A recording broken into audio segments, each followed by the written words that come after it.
Esta noche continuamos nuestro curso acerca de doctrinas, enseñanzas que transformaron el mundo, y en esta ocasión es una de las 5 solas, las famosas 5 solas que los reformadores tanto proclamaron cuando el movimiento de la Reforma tuvo lugar en los años de 1500.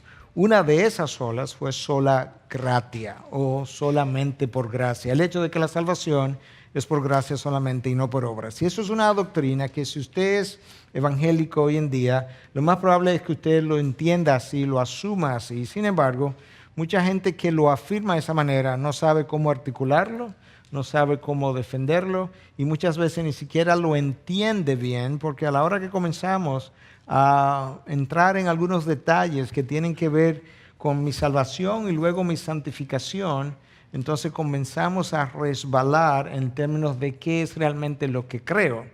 Y lo que queremos hacer es que usted pueda entender de tal manera que le pueda producir mayor gozo el hecho de que usted fue salvo simplemente por la gracia de Dios. Número 2, que usted pueda articular eso mejor para que otros puedan también llegar a conocer a Cristo de manera personal, pero si ya lo conocen, puedan llegar a entender mejor su salvación con mayor sentido de gratitud, mayor sentido de gozo, justamente por haber recibido algo que hoy entiendo mejor, que yo no me merecía, algo por lo que yo no podía ganarme, y algo que se originó única y exclusivamente en el carácter de Dios.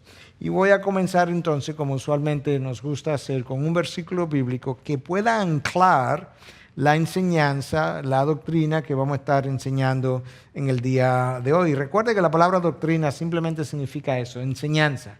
Didascalia es la palabra en el original, e implica una enseñanza. Y menciono eso porque en ocasiones cuando hablamos de doctrinas, sobre todo en algunos círculos, tú pudieras escuchar a alguien decir: no me hable de doctrina, que yo solamente quiero que me hable de Jesús.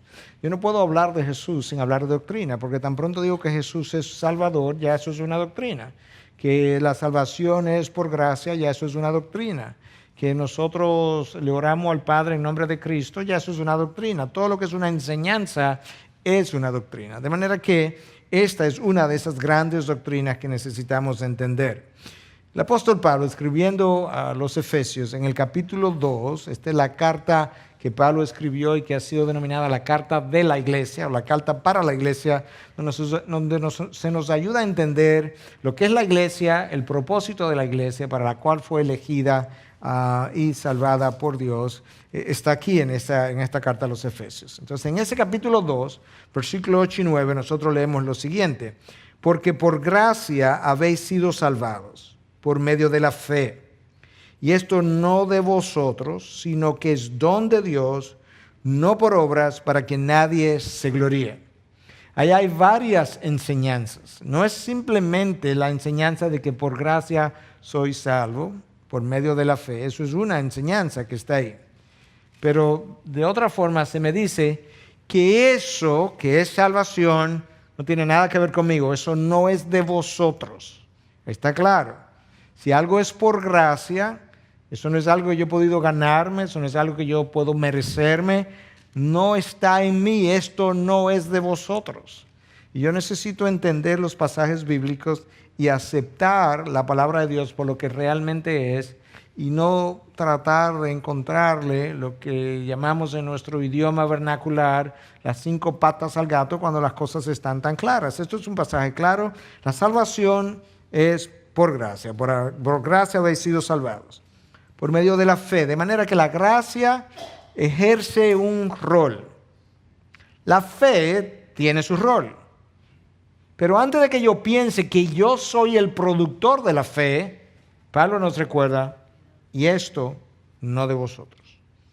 Bueno, si no es de vosotros, ¿cómo es? Es un don de Dios. La fe es un don de Dios. Aún eso, la habilidad para creer, es un don de Dios, es un regalo que Dios me ha dado. Es ese tipo de enseñanza, ese tipo de cosas que cuando yo las logro entender, es que yo puedo saborear mejor y decir: Señor, gracias. Porque no es solamente que me ha visto con gracia, es que aún después de tener gracia conmigo, yo ni siquiera podía producir fe. Tú me has dado fe para que yo pueda creer. Gracias por el regalo de la fe. Esto no es de vosotros, sino que es un don de Dios, no por obras, para que nadie se gloríe. De manera que aquí hay verdades martilladas de diferentes formas, de diferentes ángulos, por gracia, por fe, no de vosotros, no por obra, para que nadie se gloríe. ¿De qué otra forma Pablo podía comprimir tantas enseñanzas en un versículo o dos? Pero ahí están. Y cuando yo puedo entender eso, es que verdaderamente mi salvación comienza a tener ese sentido de, wow, esto es extraordinario. Porque yo creo que muchos creyentes no valoran su salvación y no la valoran porque realmente no la han acabado de entender.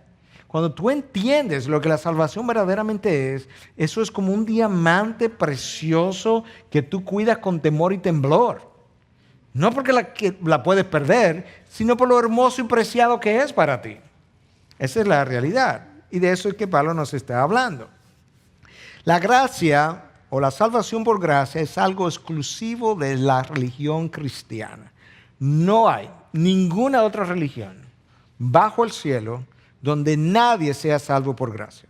Y eso es algo que C.S. Lewis puso de manifiesto en una ocasión que se estaba celebrando una reunión, conferencia acerca de religiones mundiales, y había un grupo de eruditos discutiendo cuál era algo, si se pudiera mencionar algo que fuera particularmente distintivo de la religión cristiana, y no se podían poner de acuerdo hasta que en uno de esos momentos entró C.S. Lewis al salón y se encontró en medio de la discusión y preguntó de qué estaban hablando. Y le dijeron, bueno, acerca de si hay realmente algo particularmente distintivo en la religión cristiana, pero no nos hemos podido poner de acuerdo. Y C.S. Lewis dijo, eso es muy fácil. Salvación por gracia. En todas las demás religiones sobre la tierra, tú tienes que ganarte la salvación por algún tipo de obra, por algún tipo de esfuerzo, pero no en la vida cristiana. En esa ocasión se habló de que, bueno, la encarnación de Cristo. Y alguien dijo, no, porque en otras religiones se habla de que los dioses se encarnaron. Y es verdad. No ocurrió, pero ellos hablan de eso y se lo creen. Entonces no pudiéramos hablar de que eso es particularmente cristiano. Otro dijo, bueno, la resurrección. No, porque en realidad en otras religiones otros han hablado de que han resucitado. No es verdad, pero ellos lo creen. Entonces no es particularmente cristiano esa señal. Pero en ninguna religión se enseña, excepto en el cristianismo, que la salvación es por gracia. Y eso es en Cristo Jesús. Si tú piensas, por ejemplo, en alguna de las religiones mundiales, el budismo habla de que la salvación, como ellos la entienden, es la liberación del ser humano de sus deseos egoístas. Nosotros estamos atrapados, dice el budismo, por las consecuencias de nuestros deseos egoístas. Y entonces ellos tienen lo que ellos llaman los 8 pasos de liberación. Y eso es lo que Buda trata de supuestamente hacer cuando entra en ese estado de trance y de meditación por días sin comer. Estaba tratando de negar todos los deseos egoístas de la carne, y que cuando tú te liberas de todo eso, tú estás como en ese estado de completa libertad. El problema es que Buda, que fue el nombre adoptado posteriormente, dejó a su esposa y a su hijo para dedicarse a esto. ¿Tú quieres algo más egoísta que eso? Abandonar a tu esposa y a tu hijo para dedicarse al desarrollo de esta religión, pero él quiere enseñarnos de cómo librarnos de los deseos egoístas.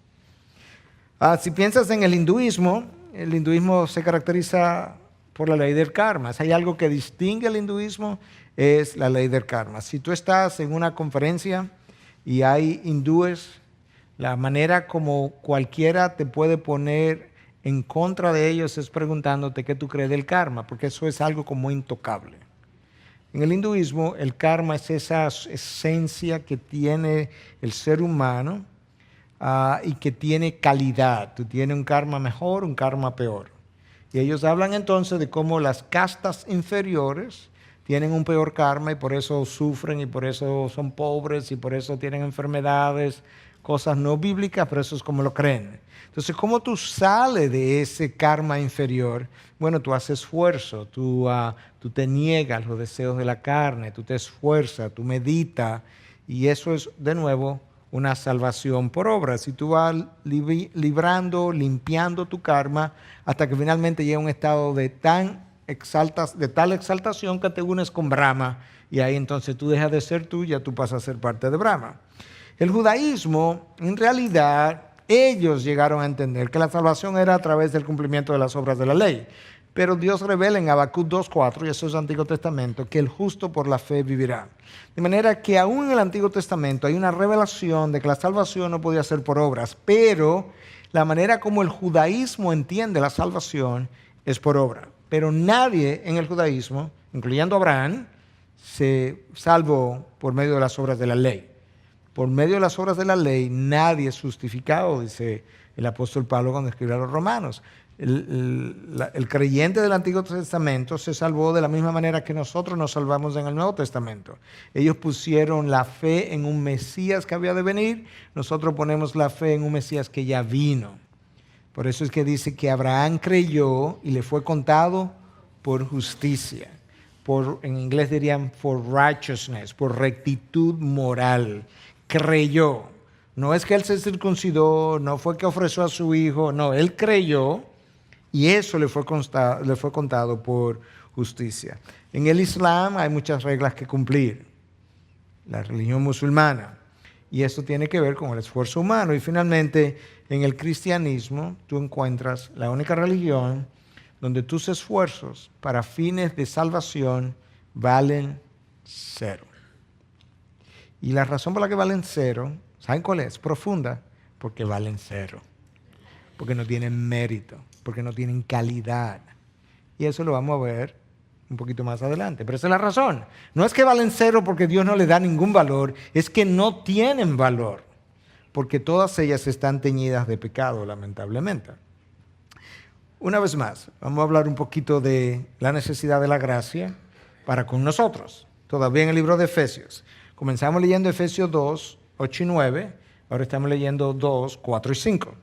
Él os dio vida a vosotros, que estabais muertos en vuestros delitos y pecados, en los cuales anduvisteis en otro tiempo, según la corriente de este mundo, conforme al príncipe de la potestad del aire, el espíritu que ahora opera en los hijos de desobediencia, entre los cuales también nosotros, todos nosotros, en otro tiempo, vivíamos en las pasiones de nuestra carne, satisfaciendo los deseos de la carne y de la mente, y éramos por naturaleza hijos de ira, lo mismo que los demás. Pero Dios, que es rico en misericordia, por causa del gran amor con que nos amó, aun cuando estábamos muertos en nuestros delitos y pecados, nos dio vida juntamente con Cristo. Por gracia habéis sido salvados. Nota cómo el apóstol Pablo culmina ese texto. Después que él no describe nuestra condición, ¿cuál es la palabra que mejor describe, una sola palabra que mejor describe nuestra condición en ese texto? Una sola palabra. Muerto. Estabais muerto. Usted no ha visto ningún muerto poder hacer absolutamente nada. El muerto no ve, no oye, no entiende, no puede creer. ¿Por qué? Porque está muerto. Entonces luego nos describe la condición de mortandad de ese individuo. En vuestros deseos carnales éramos hijos de la ira. Nuestra mente deseaba, quería, anhelaba, pensaba conforme al príncipe de la potestad del aire. ¿Quién es ese? Satanás. Pero Dios, que es rico en misericordia, ese pero ahí es vital. Todos los peros de la Biblia son importantes, porque me establecen contraste entre una condición y lo próximo que se va a decir. Pero Dios, que es rico en misericordia. Y entonces el texto culmina diciendo, por gracia habéis sido salvados. Todo eso que está descrito es la razón por la que tengo que terminar con esta frase, para que entienda que sin la gracia, esta condición que se describió arriba, cuando comenzamos leyendo, te hubiese imposibilitado alcanzar salvación. Hablaba entonces de que nuestras obras no tienen valor. Y entonces yo quiero ilustrar bíblicamente, apoyar, darle color a esa verdad, de que nuestras obras no tienen ningún valor. Escucha lo que dice el texto de Isaías 64:6. Todos nosotros somos como el inmundo, y como trapo de inmundicia todas nuestras obras justas. Eso es en un momento en que el pueblo judío va a la deriva, está desviado. En el día de hoy, nosotros no podemos decir, es cierto, que todas nuestras obras son como trapos de inmundicia. No son, aunque eso es un versículo frecuentemente usado, pero está usado en un contexto errado. Yo voy a llegar ahí en un momento. Pero en el momento en que eso se escribe, lo que ocurre es que sus obras justas, los sacrificios en el templo, las oraciones, el diezmo, estaba altamente corrompido. En ese momento Dios les dice al pueblo judío, sus mejores obras, sus obras justas, cuando oran, cuando diezman, cuando sacrifican, son como trapos de inmundicia. La palabra en el original ahí, traducida a nuestro idioma como trapo de inmundicia, hace referencia a trapos usados durante el periodo menstrual, literalmente. Entonces lo que Dios está diciendo, el pueblo está tan mal, pero es el pueblo de Dios, el pueblo de Jehová, que cuando vienen al templo a ofrecer, a cantar, a orar, a diezmar, todo eso está corrompido. Pero eso sí nos da una idea de cuál es la condición del corazón del hombre, porque este pueblo conocía a Jehová por cientos de años. Pero luego yo leo lo siguiente, en Isaías 6:5, todavía en el mismo profeta, versículos o capítulos anteriores. Ahora yo voy a oír el veredicto del hombre más recto en todo Israel, el profeta mesiánico, Isaías. Por encima de Isaías, en términos de rectitud y ser piadoso, no había nadie por encima de él. Él es elegido como el profeta mesiánico. Cuando él tiene un encuentro con Dios, que él lo ve en su trono alto y sublime, y las orlas de sus olas llenaban el templo, y él oía a estos serafines cantando, santo, santo, santo. Isaías dice en el versículo 5 del capítulo 6, ay de mí, porque perdido estoy, pues soy hombre de labios inmundos, y en medio de un pueblo de labios inmundos habito, porque han visto mis ojos al Rey, el Señor de los ejércitos. Isaías dice, yo soy un hombre de labios sucios, inmundos. Y esa es una de mis oraciones frecuentes cuando voy a predicar, es la idea de cómo es que Dios permite que su palabra santa sea proclamada a través de labios inmundos, no limpios. Eso es una realidad. ¿Cómo lo hace? Por su gracia. La gracia que nos salva es la gracia que permite que tal cosa ocurra. Esa es la realidad. Entonces tú puedes entender ahora que si el profeta más piadoso de Israel dice, yo lo que tengo es labios inmundos, que ciertamente las obras que él puede hacer no pueden ser otra cosa que no sea igualmente de cero valor a la luz de la justicia perfecta de Dios. Tú puedes pensar en el valor más alto que pudiera estar representado en esta habitación, el amor a los hijos. Pensemos en una madre que ama a sus hijos incondicionalmente. Su amor no es puro. En el caso de la mejor madre y del mejor hijo, es imposible que sea puro. Por una razón. Ambos son seres pecaminosos y su amor está teñido por el pecado. Nuestro amor es egoísta. Nuestro amor tiene celo, nuestro amor tiene envidia. Aún con los hijos. Que una hija que tenga una buena relación con su madre se consiga una buena amiga y se aleje un poco de la madre para que usted vea inmediatamente cómo experimenta celos, ¿sí o no? Ese no es el amor de Dios. Dios no experimenta celos. Dios no experimenta envidia. Porque el amor que Él siente por mí no tiene nada que ver con la manera como yo reacciono, me relaciono con otros. El amor que Él experimenta por mí es única y exclusivamente producido por el carácter santo, amoroso de Dios. Entonces nuestro amor, ya traté de representar el valor más sublime que pudiéramos pensar rápidamente. El amor de una madre por su hijo no es puro, no lo es. Si ese hijo comienza a alejarse, si ese hijo comienza a ser irrespetuoso, la madre comienza a experimentar sentimientos de rechazo. Nosotros nos hemos alejado de Dios, nosotros hemos sido irrespetuosos con Dios y Dios nunca se ha alejado de nosotros. ¿Cierto? Yo me he alejado de Él, pero Él nunca se ha alejado de nosotros. Ese es amor incondicional, puro, que no es afectado por las acciones del otro. Ok, si eso no es suficiente para convencernos, vamos a ver si esto nos puede ayudar a entenderlo un poco mejor. Romanos 3, versículo 10 al 12 y versículo 18. Como está escrito, no hay justo, ni aun uno. No hay quien entienda, no hay quien busque a Dios. Todos se han desviado, a una se hicieron inútiles. No hay quien haga lo bueno, no hay ni siquiera uno. No hay temor de Dios delante de sus ojos. Es el versículo 18. si quedaba alguna duda, ¿cuántos justos hay de acuerdo a ese texto? Ninguno. ¿Cuántos buscan de Dios de acuerdo a ese texto? Ninguno. Dios vive buscando de nosotros. Dios vive permitiendo circunstancias en nuestras vidas de necesidad para que le busquemos. Si Dios nos satisfaciera todas las necesidades, todas, absolutamente todas, lo más probable es que tú y yo no olvidáramos de Él. ¿Cierto o no? Cuando estamos un poco alejados de Él, solamente tiene que enfermarse un hijo mío para que usted me vea cerca de Dios inmediatamente, o los vea, ¿cierto? O en necesidad. Ese es el corazón del hombre. Después de haber nacido de nuevo, eso es lo triste de esto, que es después que me regeneraron, que nuestra tendencia es alejarnos de Dios. Entonces, eso nos va ayudando a entender cuánta necesidad tenemos de la gracia de Dios en todo. Todos los días, para todas las cosas, incluyendo para dar esta clase.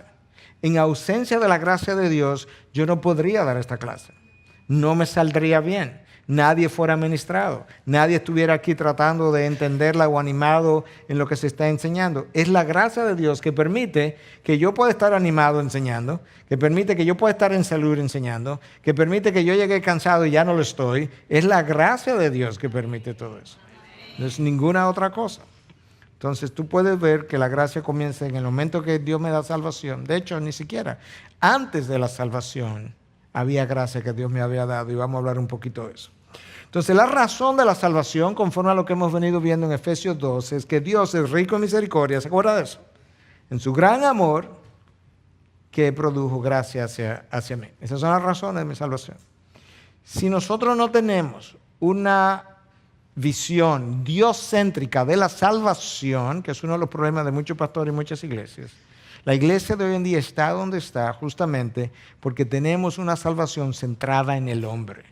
Nosotros vemos que pensamos que la salvación, Dios nos ha salvado porque el hombre se va para el infierno. No, el hombre no se va al infierno cuando es salvo como resultado de algo que Dios ha hecho para su gloria. Dios lo revela de manera clara a todo el que yo he creado, a todo el que yo he llamado, para mi propia gloria. El resultado es que no tienes infierno. Pero esto se hace para la gloria de Dios. No hay absolutamente nada en el universo, incluyendo el infierno mismo, que no sea para la gloria de Dios. El infierno proclama la gloria de ¿qué cosa? De la justicia de Dios. Todo, absolutamente todo proclama la gloria de Dios. El firmamento proclama la gloria de Dios. Dice la palabra, ¿sí o no? La cruz proclamó la gloria de Dios. Su gracia, su amor, su misericordia, su fidelidad, su justicia. La cruz proclamó la justicia de Dios. Alguien tiene que pagar por este mal que el hombre ha hecho. ¿Quién pagó? Su hijo. Sí, pero alguien tiene que pagar, aun si es mi hijo. Pero mi justicia tiene que ser glorificada. Entonces, eso nos ayuda a nosotros a entender cómo vivir. Dios es un Dios de gracia, que es el tema que estamos tratando hoy, pero es un Dios de misericordia, que ya lo leímos en Efesios 2, pero Dios que es rico en misericordia. La gracia y la misericordia son dos caras de una misma moneda. La gracia ha sido definida por algunos como el recibir lo que no merecemos. El cielo yo no lo merezco y lo recibo. Misericordia es no recibir lo que sí merezco. ¿Qué yo merezco? El infierno. Por misericordia no lo recibo. Entonces, hay una diferencia entre gracia y misericordia. Los ángeles que no han caído por gracia. Pablo habla a Timoteo y le llama a los ángeles elegidos. Pero ellos no han experimentado misericordia. Para experimentar misericordia yo requiero, ¿qué cosa? Pecar y que Dios no me otorgue el castigo que me toca. ¿Cierto? O sea, tú mereces tal cosa, pero no te lo voy a dar. Es como un padre que le diga a un hijo, mira, si haces tal cosa, te voy a dar 2 correazos. El hijo hace eso. Y el padre dice, mira, los 2 correazos no te los voy a dar. ¿Eso sería qué? Misericordia. Eso es lo que él merece. Ahora suponte que el padre diga, ¿tú sabes qué? No solamente no te voy a dar los correazos, te voy a dar un helado. Eso es gracia, porque él está recibiendo algo que no se merece. y dejó de recibir algo que sí merecía. Entonces son dos caras de la misma moneda. Dios es rico en ambas cosas, por delante y por detrás. Y eso, como Él es rico en gracia y en misericordia, genera su amor incondicional, o de otra manera, el amor incondicional que Él posee genera el que Él se comporte con gracia y misericordia. Pero es algo que depende de Él. Usted se enamoró en alguna ocasión de su esposo o de su esposa, eso no brotó de un corazón bueno, eso brotó de unos ojos que a usted le atrajeron a esa figura que usted no conocía por dentro, no sabía si era buena, fea, mala o no, pero su figura le atrajo.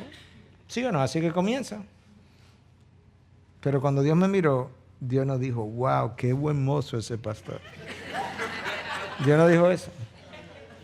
Dios miró una condición de pecado y dijo, increíble, todos lucen iguales, todos son unos inútiles. Mira cómo luce ese corazón. Eso fue lo que Dios dijo. Y así me amó. ¿Por qué? ¿Sabe por qué? Porque sí. No hay otra razón. Porque sí. Porque de Él brotó amarme en mi condición como estaba. Literalmente hablando. Romanos 11, 5 y 6.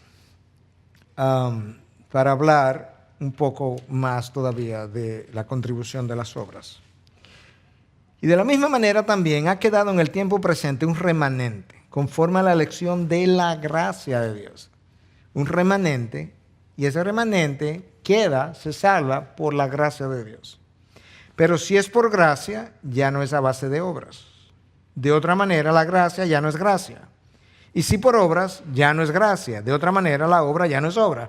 ¿Usted entendió que la obra y la gracia se autoexcluyen? Si es por gracia, ya no es por obras. Y si es por obra, ya no es por gracia. Si usted trabaja todo un mes y habíamos acordado que yo le iba a pagar 30,000 pesos y al final yo le doy 30,000 pesos, ¿eso fue por obra o por gracia? Por obras, yo me gané eso. Yo trabajé, acordamos eso. Pero si usted y yo acordamos que son 30,000 pesos y cuando usted va a cobrar al final del mes yo le doy 50,000 pesos. Hay 30 que fueron por obras y hay 20 que fueron por gracia, porque yo no me lo merecía. Entonces la salvación, como yo no me la merezco, es completamente por gracia. No hay nada que yo pueda hacer que pueda ser lo suficientemente bueno como para que Dios diga, mira, te ganaste esta salvación. No hay absolutamente nada. Hasta que yo no entienda eso hasta el tuétano de mis huesos, yo no voy a apreciar mi salvación. Y la salvación la voy a ilustrar, porque no es exactamente así, pero así es como luce en muchas vidas. Supóngase que esto es salvación, esto está blanco. La salvación yo vivo jugando con ella. Porque vivo jugando con el pecado, vivo flirteando con el pecado, pero yo no aprecio la salvación. Si realmente yo apreciara esto tanto, yo andaría con esto, mira, no se me vaya a caer. Lo cuidaría, ¿cierto? Eso es lo que deberíamos hacer con la salvación. Si su padre le deja, no sé, usted ama a su padre, asumiendo. Su padre le deja un reloj fino que tiene su nombre, que significó mucho para usted, y su papá se muere, le dice, hija, mira, antes de morir, este es mi último regalo para contigo. Tú probablemente guardes eso en un lugar muy seguro. Y eso es algo material, que se va a quedar, que se va a perder. ¿Por qué? Porque le otorgaste un valor. Entonces, cuando yo no cuido mi salvación de esa manera, yo no estoy otorgando el valor que merece. Y la única forma de yo otorgarle a la salvación el valor que merece es cuando yo finalmente entienda cuánto por gracia es esa salvación. Entonces yo voy a poder realmente cuidarla como merece. La gracia es un don o un regalo inmerecido. Y obra, como ya dijimos, algo que merece recompensa, algo por lo que yo trabajo. Pero resulta que no hay nadie justo, no hay nadie bueno, no hay quien busque a Dios. Mis mejores obras son como trapo de inmundicia muchas veces, y el profeta más piadoso tiene labios inmundos. Imagínense cómo estamos. Fuera de ahí estamos en buena situación. El problema por lo que la gente no entiende tanto, y a veces lo entiende cerebralmente, pero no a nivel existencial, como vive esto de la gracia, es porque nosotros estamos acostumbrados a pagar. Esta es una historia que yo he usado de vez en cuando, pero no sé si fue real, pero ilustra el punto. Es una niña que va a la iglesia con sus padres, y en algunas iglesias en Estados Unidos, donde yo estaba, era así. El día de comunión se tomaban 2 ofrendas. Y esa segunda ofrenda tiene diferentes motivaciones. En el caso nuestro era una ofrenda por los pobres o los necesitados, que se tomaba, una ofrenda especial. Y entonces se tomaba la ofrenda en el tiempo normal, y después, no recuerdo si antes de la comunión, después de la comunión, eso varía de iglesia a iglesia, se tomaba otra ofrenda y esa era la ofrenda dada a los necesitados. Bueno, en esta ocasión pasan la ofrenda y luego viene pasan la ofrenda, el padre de esta niña ofrenda y le dio a la niña, a su hija, dinero para que ofrendara también. Luego viene el plato de la comunión y entonces ella va a tomar de los elementos de la comunión. Y el padre le dice, no, tú no puedes. Y ella le dice, ¿por qué no? Ya yo pagué. O sea, ya ella ofrendó, ella está acostumbrada a pagar por las cosas de la vida. Entonces nosotros que estamos acostumbrados a pagar por todo, no entendemos cómo es que la salvación es por gracia. Y a veces incluso aquellos de nosotros que estamos más acostumbrados a pagar por todo, ni siquiera sabemos cómo recibir regalos.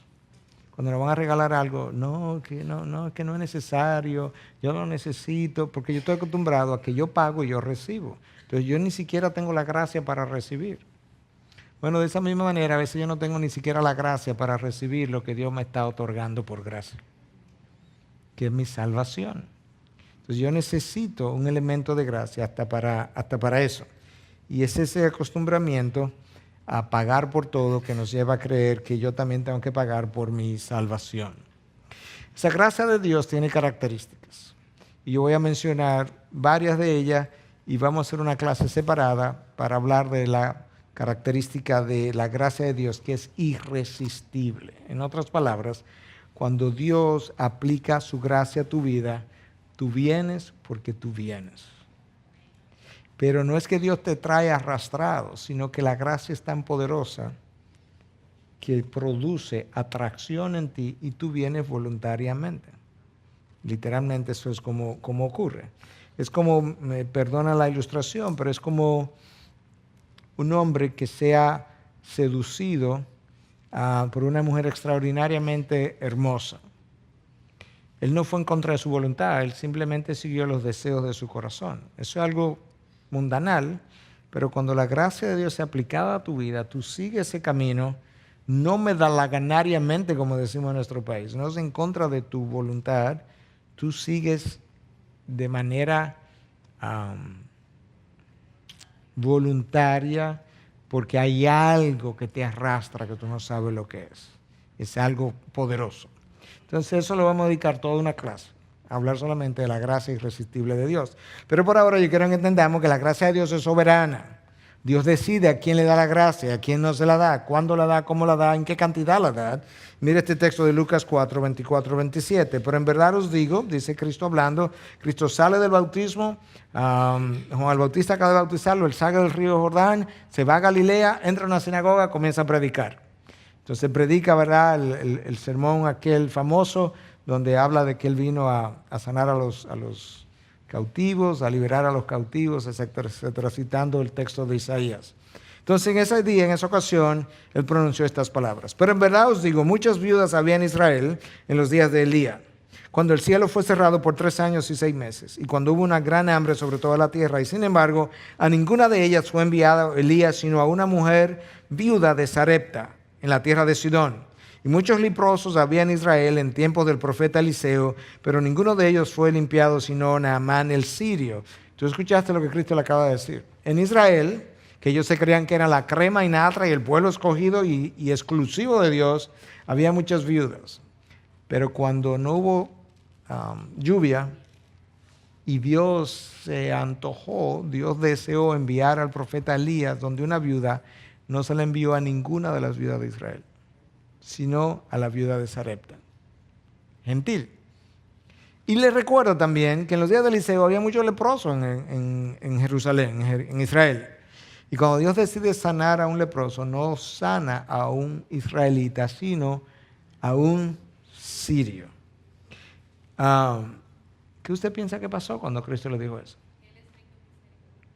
Eso lo hizo por gracia, por misericordia. Pero ¿qué pasó en aquellos que oyeron eso? Escúchalo. Lucas 4, 28 y 29. Y todos en la sinagoga se llenaron de ira cuando oyeron estas cosas. Y levantándose le echaron fuera de la ciudad y le llevaron hasta la cumbre del monte sobre la cual estaba edificada su ciudad para despeñarle. ¿Hoy qué fue? ¿Qué fue lo que él dijo? ¿Qué fue lo malo que él hizo? ¿Qué de malo tuvo que él sanara a Naamán el sirio? ¿Qué de malo tuvo que él sanara al leproso Naamán? ¿Qué de malo tuvo que él asistiera a la viuda de Sarepta? Que la gracia se la dieron a otro que no éramos nosotros los israelitas. Eso hizo que quisieran matarlo.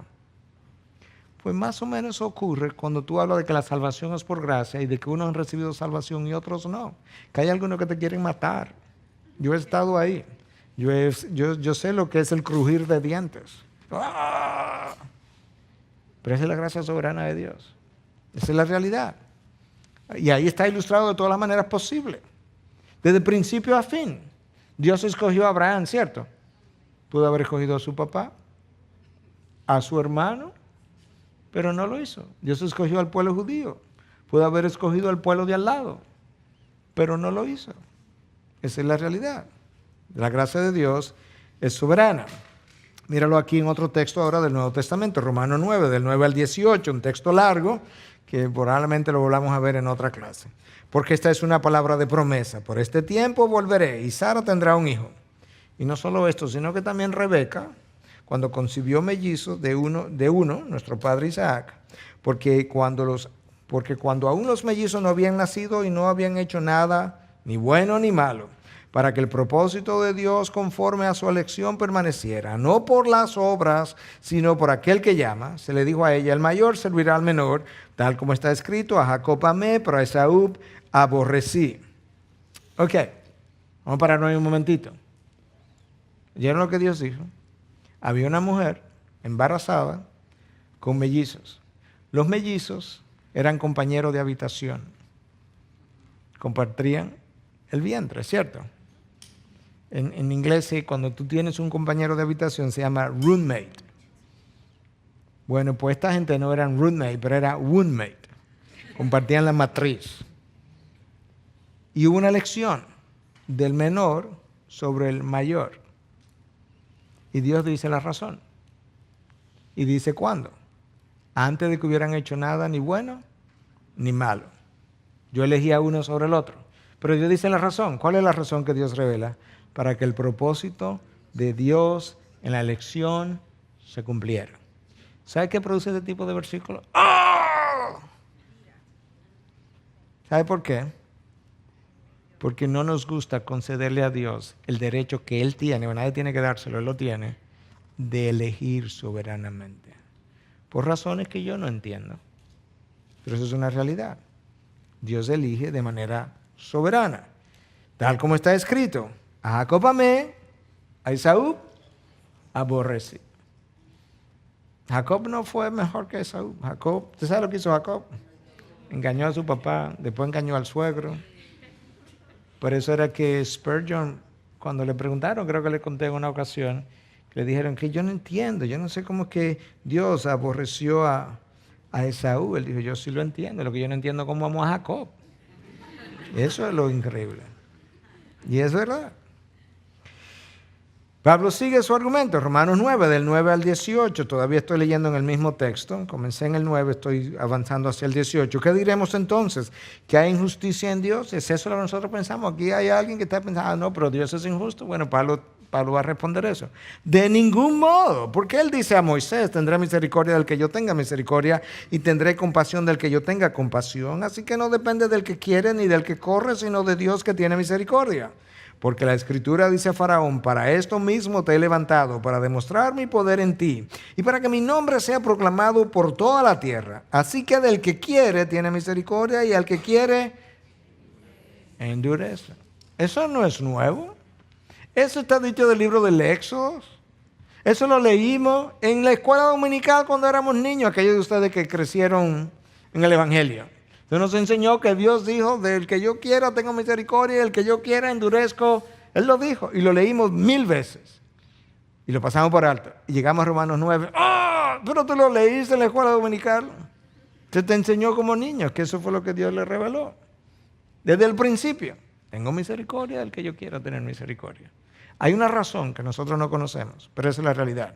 En su soberanía, Dios puede hacer eso, ha hecho eso y ha revelado que Él ha hecho eso.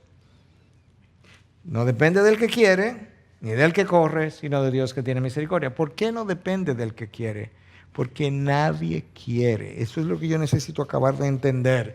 De acuerdo a la palabra de Dios, nadie quiere, nadie busca de Dios. No es que hay un grupo de gente buscando de Dios y que Dios dice, no, porque yo decidí no tener misericordia de ti. No, es que nadie quiere. Y después que nadie quiere, Él, por razones que no ha revelado, ha tenido misericordia de un grupo. Y de eso, Él ha hecho su elección. Quien el pueblo de Israel se llamó el remanente. Esa es la realidad. Entonces, su gracia es soberana. Esa es la primera característica que yo quería resaltar. Porque para yo entender la salvación dentro de las doctrinas que cambiaron el mundo, una de las cosas que yo tengo que entender en primer lugar es la soberanía de su gracia. Y Dios es soberano en todo lo que Él hace, en todo lo que Él ejerce. Recuerde que en teología nosotros hablamos de que Dios es simple, no simplista, simple. Algo es simple cuando no es divisible, cuando no importa por donde tú lo cortes, es una sola cosa. Una computadora es compleja, un reloj es complejo. Un teléfono celular es complejo porque tiene botones, tiene pantalla, tiene una cobertura, tiene diferentes piezas. Dios no tiene diferentes aspectos, piezas, botones. Dios, por donde quiera que tú lo cortas, da la misma cosa. Él es gracia en todo su ser, Él es amor en todo su ser, Él es justo en todo su ser, Él es infinito en todo su ser. Lo que Dios es en un momento lo es a través de todo su ser. De manera que su amor es santo y su poder es santo y su misericordia es santa, y todo lo que Él es santo. Dios es infinito, su amor es infinito, su misericordia es infinita, su poder es infinito, todo lo que Él es, lo es a través de todo su ser. Dios es simple en ese sentido, se habla teológicamente. La razón por la que yo menciono eso es que como Dios es, lo que Él es, lo es siempre. Esa es la razón por la que Dios tiene gracia aún con el malvado. Porque Él no puede hacer otra cosa que no sea ser lo que Él es, y Él es gracia. Pero esa gracia es lo que se llama gracia común, de la cual Él habla en su palabra. Y la gracia que nosotros hemos recibido para salvación es gracia especial. Entonces, ¿dónde nosotros vemos la gracia común o general expresada? Mira varios pasajes. Mateo 5, 45. Para que seáis hijos de vuestro Padre que está en los cielos, porque Él hace salir su sol sobre malos y buenos, y llover sobre justos e injustos. Esa gracia es común. Dios no hace llover sobre el campo de los nacidos de nuevo y a los malos le dice, no, ahí en tu finca no va a llover. Cuando llueve, llueve sobre todos. Cuando sale el sol para todos. Eso es gracia común. De manera que antes de yo venir a los pies de Cristo, ya yo había recibido gracia común de parte de Dios. Mira otra manera como Dios muestra su gracia común en el cuidado de su creación. Mateo 6, 26. Mirad las aves del cielo que no siembran, ni ciegan, ni recogen en granero, y sin embargo, vuestro Padre Celestial las alimenta. ¿No sois vosotros de mucho más valor que ellas? Dios alimenta a las aves de los cielos. Dios hace florecer las flores del campo. Dios no dice, bueno, esta mata de coco pertenece a un incrédulo, esa no va a dar coco. No, hay incrédulos que tienen preciosas matas de coco, de naranja o de lo que sea, porque es parte del cuidado, gracia común de Dios para su creación. Mateo 6, 28 al 30. Y por la ropa, ¿por qué os preocupáis? Observad cómo crecen los lirios del campo. Nota que no dice los lirios del campo de los creyentes. Los lirios del campo no trabajan ni hilan, pero os digo que ni Salomón en toda su gloria se vistió como uno de estos. Y si Dios viste así la hierba del campo, que hoy es y mañana es echada al horno, no hará mucho más por vosotros, hombres de poca fe. El énfasis obviamente está en hombres de poca fe, que no miran como Dios cuida de la creación. Pero al Dios hablarnos de su cuidado de la creación, me muestra de que realmente Él tiene una gracia común justamente para su creación, que su creación revela tal cosa. ¿Qué más? ¿De qué otra manera nosotros vemos la gracia de Dios operando o qué más caracteriza su gracia de Dios? La gracia de Dios. Bueno, la gracia de Dios restringe el pecado. ¿Sabe por qué la sociedad no está peor de lo que pudiera estar? Por la gracia de Dios. Si Dios abandonara esta sociedad y le quitara su gracia restrictiva, nosotros veríamos una sociedad mucho más violenta, mucho más inmoral que lo que estamos viendo. Cuando la palabra de Dios dice que Dios endureció el corazón de Faraón, Dios no hizo nada para inyectarle pecado al corazón de Faraón. Dios hizo una sola cosa. Este es Faraón, Dios estaba restringiendo a Faraón y en un momento dado le dice, ok, Faraón, puedes hacer lo que tú quieras. Y el corazón de Faraón se fue endureciendo y se fue endureciendo. ¿Por qué? Porque ya no tenía la gracia restrictiva de Dios. Cuando usted le habla mal a una persona y al rato se siente mal, ¿qué usted piensa que es eso? Esa es la gracia de Dios actuando sobre su conciencia. Si Dios retira esa gracia, su conciencia no le va a molestar. Entonces usted le va a hablar a alguien y luego le va a hablar peor y luego le va a dar una galleta y usted va a estar tranquilo. Eso no le va a preocupar. Y luego va a matar a una persona y luego va a matar 5 y luego se convierte en Hitler. Literalmente. Esa es la gracia restrictiva de Dios. Y tú puedes ver eso en la palabra. Mira lo que dice Génesis 26. En un momento dado en que Abraham le dice a Sara, usted conoce la historia, dile que tú eres mi hermana. El rey Abimelech piensa que es su hermana, la coge para sí, la toma para sí, está a punto de tener relaciones con ella y Dios se le revela. Y le dice, entonces Dios le dijo en el sueño a Abimelech, sí, yo sé que en la integridad de tu corazón has hecho esto. Y además yo te guardé de pecar contra mí, por eso no te dejé que la tocaras. Dios se le revela a Abimelech en un sueño y le muestra, no toque a la mujer de Abraham, que ella tiene esposo. Y Abimelech le dice, Señor, pero es que yo no sabía. Y Dios le dice, sí, yo sé que en la integridad de tu corazón tú lo hiciste, tú no lo sabías. ¿Y por qué no pasó? Mira lo que Dios dice. Yo te guardé de pecar contra mí, por eso no te dejé que la tocaras. En ocasiones, usted ha estado a punto de pecar y no ha pasado por una sola razón, porque Dios intervino. Y en la gracia lo detuvo, la detuvo. Algo pasó. Si usted no tiene conocimiento de eso, póngase a pensar, porque cada uno de nosotros ha sido detenido en el momento que estaba a punto de pecar. De forma pequeña o de forma grande. Romanos 2, 14 y 15, escucha lo que dice, porque cuando los gentiles que no tienen la ley, cumplen por instinto los dictados de la ley, ellos no teniendo la ley, son una ley para sí mismos, ya que muestran la obra de la ley escrita en sus corazones, su conciencia dando testimonio y sus pensamientos acusándolos unas veces y otras defendiéndolos. En otras palabras, mi conciencia a veces me dice, lo hiciste bien, y a veces me dice, hiciste eso mal. Pero esa conciencia está sensibilizada, activada por la gracia de Dios. Si Dios retira su gracia de mí, mi conciencia ni se entera. Yo hago lo bueno, yo hago lo malo, y las dos cosas me parecen bien, como Hitler. Entonces eso es una de las actividades o una de las funciones de la gracia de Dios, es restringir el pecado. Cuando tú lees Romanos 1, y tú lees la lista de pecados que se mencionan allí en Romanos 1. Y dice 3 veces, Dios los entregó a pasiones vergonzosas. Dios los entregó, Dios los entregó. Es eso lo que está diciendo. Dios los dejó a que hicieran, ¿qué es lo que tú quieres hacer? ¿Tú quieres eso? Pues yo te dejo que lo haga. El peor juicio del hombre es que Dios te deje hacer lo que tú quieres hacer. Nada es peor que eso.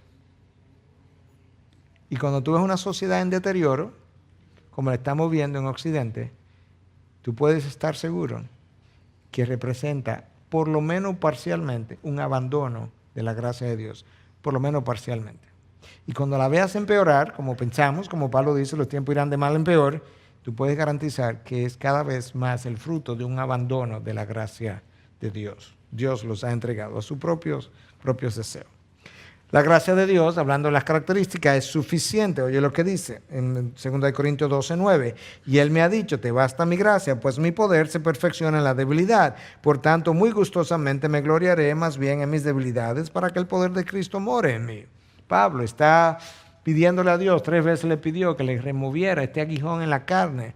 Era un enviado de Satanás, un mensajero de Satanás, dice el texto, para que lo abofeteara y no se enalteciera de sus revelaciones. Y Dios le dice, mira Pablo, puesto en mis palabras, no te lo voy a remover, pero yo voy a hacer algo. Yo te voy a dar gracia. Y mi gracia te será suficiente para que te quede con el aguijón. Y hay situaciones en nuestras vidas que Dios no pretende quitarnos. Pero Dios pretende darnos la gracia para que yo lleve la situación. Yo tengo 45 años con diabetes. Estoy convencido de hace muchos años que Dios no pretendía quitarme mi diabetes. Pero me ha dado gracia para que viva mi vida a plenitud. Hasta cuando Él quiera. Entonces su gracia es suficiente para cada una de mis circunstancias. Y Dios ha revelado eso con relación a su gracia. Su gracia justifica el pecado. Perdona el pecado. No es que lo aplaude. Cuando hablamos de justificar, recuerda que hay 2 acepciones distintas de lo que es justificar. Cuando uno dice, no, yo no estoy justificando mi acción. Ya usted sabe lo que eso quiere decir, ¿verdad? Yo no estoy tratando de hacer lucir mi acción bien. En este caso, cuando dice que la gracia de Dios justifica el pecado, se está refiriendo en el sentido legal, de lo que la gracia puede hacer. Míralo como lo dice Tito 3:7, para que justificados por su gracia fuésemos hechos herederos según la esperanza de vida eterna, declarados justos sin serlo. A eso es que se refiere cuando se habla de justificación, perdonar tu pecado y la declaración de que eres justo sin tú serlo. Y Efesios 2:8, porque por gracia habéis sido salvados por medio de la fe, y esto no de vosotros, sino que es don de Dios. Ahí está la justificación, por gracia. Entonces su gracia, dijimos que es soberano, es suficiente, restringe el pecado, y ahora estamos hablando de que es una gracia justificadora, para que podamos entender en su mejor expresión, la gracia. Cuando hablamos de gracia, nosotros necesitamos entender la diferencia entre gracia y justicia, porque muchas veces nosotros confundimos esos 2 términos. Y esta es una buena historia que yo escuché a R.C. Sproul en una ocasión mencionar, una historia real que le pasó a él cuando enseñaba en el seminario. Le estaba dando clase y entonces él le anunció el primer día a sus estudiantes que iban a tener exámenes y trabajos que entregar y demás. Entonces llegó la época de la entrega del primer trabajo. Y en ese día, cuando llegó la época de entregar trabajo, hay un 25% de la clase que no tiene el trabajo hecho. Entonces vinieron del profesor, ay profesor, perdónenos, usted sabe que es el primer año en el seminario y no presupuestamos bien el tiempo porque es muy diferente con el bachillerato, la escuela secundaria, perdónenos. Y él le dijo, bueno, ok, está bien, voy a tener gracia. Pero para el segundo trabajo, yo espero que ustedes tengan otra actitud. Llegó el día de entrega del segundo trabajo. El 50% no tenía el trabajo. Profesor, mire, perdónenos, usted sabe que todavía estamos aprendiendo, somos jóvenes el primer año, usted no va a volver a pasar, perdónenos. Ok, pero que no vuelve a pasar una tercera vez. La tercera es la vencida. Próximo día de entrega de trabajo, el 75% no tenía el trabajo listo. Y ahora, ¿cuál fue la actitud? Profesor, no se preocupe, se lo entregamos en un par de días. Porque la gracia fue mal entendida. Y entonces, cuenta él que él cogió la lista de estudiantes, sacó su lapicero y le comienza a nombrar a algunos de los estudiantes. Voy a inventarme algún nombre. Manuel, no tengo el trabajo. F. Fulano, tu trabajo. No tengo el trabajo. F. Cuando él iba por el tercer estudiante, alguien de allá atrás dijo, eso no es justo. Y entonces él le dice a la persona que habló, fulano, Yo estoy recordando bien que el primer día de entrega tú no tenías tu trabajo listo. ¿Fue así, ciertamente? Sí. F. ¿Alguien más quiere justicia? Él no estaba entendiendo lo que era la justicia. Si tú quieres justicia, yo te la doy. Voy al principio y te pongo F a todos los que no habían entregado el trabajo. ¿Te das cuenta de lo que es entender el principio de justicia? Nunca le pide a Dios que te dé justicia. Nunca, nunca, nunca. Pídele a Dios que te dé gracia. Entonces, cuando Dios envía a un grupo de individuos al infierno, ¿qué es lo que los envía al infierno? ¿Cuál atributo de Dios los envía al infierno? Su justicia. Ok. Cuando Dios toma un grupo y lo envía a la gloria, ¿qué atributo de Dios lo envía a la gloria? Ok, ¿quién recibió injusticia? Ok, ya resolvimos el problema. Dios no es injusto. Hay un grupo que recibe gracia y un grupo que recibe justicia. ¿Quién recibió injusticia? Ninguno. Se acabó el problema. Lo que a nosotros no nos gusta es la gracia, aparentemente. Porque si estamos inconformes con que Dios envía un grupo a la gloria, ¿qué es lo que Dios tiene que hacer? Aplicarle la justicia entonces. Entonces, ok, se van todos para el infierno. ¿Le gustaría eso mejor? No. Pues entonces aplauda su gracia. Eso es como tiene que ser, literalmente. Entonces tenemos que entender la diferencia. Ok. Me alegro que aplaudieran la gracia de Dios. Efesios 2, 4 al 7, otra vez. Pero Dios, que es rico en misericordia, por causa del gran amor que nos amó, con que nos amó, aun cuando estábamos muertos en nuestros delitos, nos dio vida juntamente con Cristo, por gracia habéis sido salvados. Y con Él nos resucitó y con Él nos sentó en los lugares celestiales en Cristo Jesús, a fin de poder mostrar en los siglos venideros las sobreabundantes riquezas de su gracia por su bondad para con nosotros en Cristo Jesús. Porque por gracia habéis sido salvados por medio de la fe, y esto no de vosotros, sino que es don de Dios. Ese texto está lleno de bonanza, de benevolencia.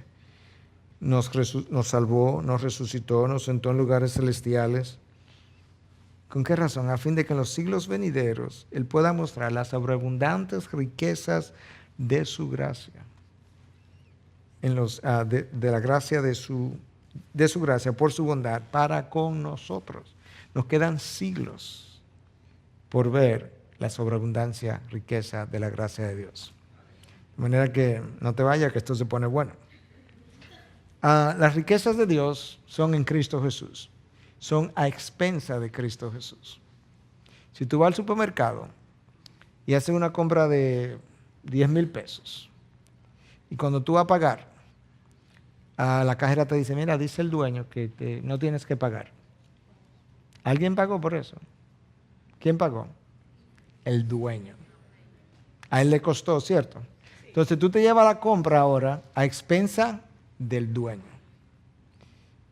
Tú entras a los cielos y te llevas tu salvación contigo, pero a expensa de alguien. ¿Alguien pagó por eso? A expensa de Cristo. Entonces en inglés hay un acróstico que está ahí, que es la palabra gracia escrita en inglés, grace. Entonces el acróstico, para los que saben inglés, leería de esta forma: God's riches at Christ's expense. Las riquezas de Dios a expensa de Cristo. Eso es como es. O sea, tu salvación es las riquezas de Dios a expensa de Cristo, porque Él pagó para que tú puedas disfrutar de esas riquezas. Nos quedan un par de enseñanzas más y cerramos.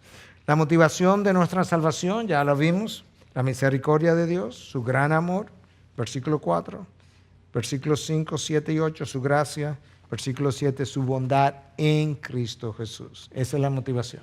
Es su gracia, es su misericordia, es su amor, nada que ver con nosotros, para nada. Ok, todo lo que Dios hace es una expresión de su carácter.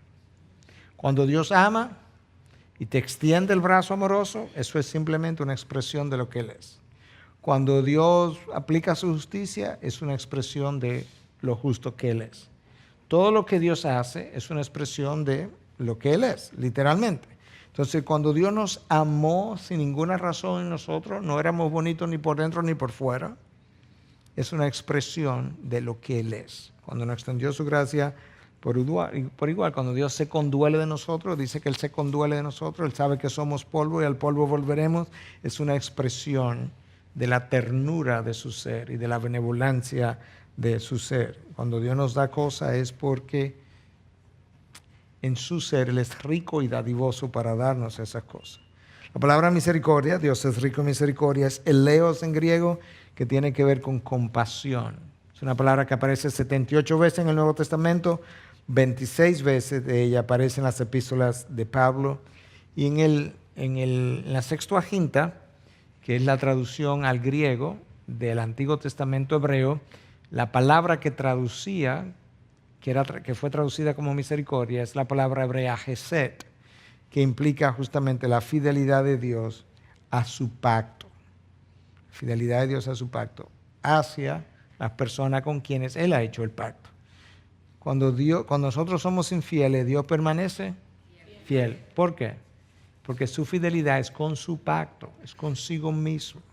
Yo soy el beneficiario del pacto, pero el compromiso que Él tiene es con Él mismo. Gracias a Dios que es así, porque si fuera conmigo, como yo lo vivo violando, yo no recibiera nada. Pero como su compromiso es con Él mismo, entonces Él se obliga a sí mismo. ¿Entienden la idea? Por lo que Él es. Nuestra condición compara el carácter de Dios con el nuestro. La condición del carácter de Dios, rico en misericordia, benevolente, dadivoso, amoroso. ¿Y mi carácter cómo es? Estaba muerto en delitos y pecados, anduvimos conforme al príncipe de la potestad del aire, en las pasiones de nuestra carne, satisfaciendo los deseos de la carne y de la mente, éramos hijos de la ira. Ese era mi carácter. Y el de Dios, todo lo opuesto. Eso está descrito todo en Efesios 2. Eso fue lo que estuvimos leyendo hace un momento.